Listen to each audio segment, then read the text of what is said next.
Okay. So, sa wakas tapos na. So, yung ginagawa nating AC ME na active mixer or powered mixer. ERX-601, 608. Okay, ito na guys yung na-mention natin sa short video natin sa Facebook na at yun sa YouTube na upload ko rin pala yun. Yung walang sound yung isang channel, yung channel 1. So, yung nagpalit tayo na resistor na 22K. So, ito na yun. So, okay na yan. Napalitan natin ng mga ibang knobs pa yan. Mga volume. So, bali, yun nga yung mga napalitan natin, mga volume. Marami-rami rin. Ayan. At yung mga knobs, mga button na yan. Inesesa natin yan, nilinis, kinuskos, at nilagyan ng contact cleaner. Ganun din yung slide. Yung slide na yan. Okay, so, dito tayo natagalan sa main amp. Ayan. Ito naman lubot na. Lubot na yung gold. At ang naging issue niyan, sunog yung isang side. Nagpalit tayo ng dalawang output. So 29, 22 at 1216 ang ginamit na output diyan. So malaki-laki na yung power transistor. At natagalan tayo sa biasing niya kasi sira yung trimmer. So dito nga yung trimmer niyan. Yan yung 500. At kinuha na natin ng reference yung kabila. So ito yung nakakabit sa kabila, yung trimmer na yan. So yan, 500 nakalagay dyan, 500 ohms. So nag-test tayo ng resistance bawat paa. So bali 200, nakakuha tayo ng 200 ohms bawat paa na habang naka normal bias siya. Ngayon, dahil wala akong kanyang trimmer, so pinix ko na lang.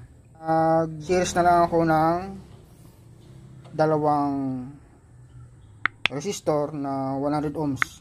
So bali 3 piraso at pinarallel natin. Yan ang kinalabasan. Wala rin kasi akong 200 ohms na diretso, kaya nag-series pa rin tayo ng 100 ohms. Yan. So dito dapat yung ikakabit ko sa kabila. Kaso di ko na napalit pala, pero okay na yan. Yun, at isa pa, natanggalan pa rin tayo dun sa mayroon pa tayong nakita kasing shortage, yung 101. Saan na ba yun? Saan na naman yun? Yung capacitor na Mylar, ito guys, oh. Hindi tayo natanggalan, di ko nakita. Shortage yan.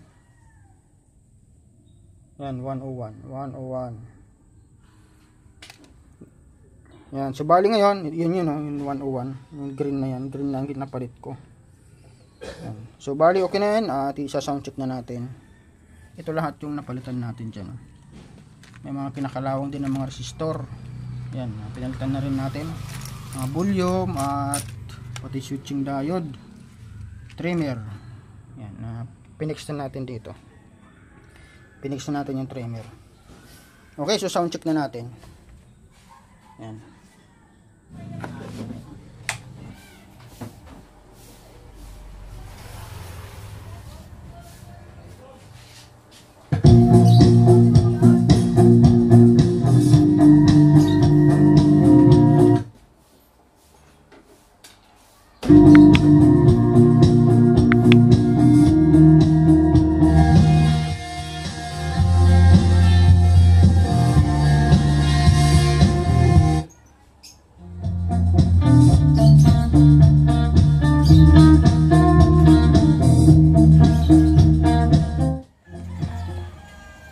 Yun na.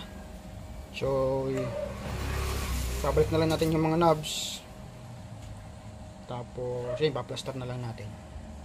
Okay, okay na.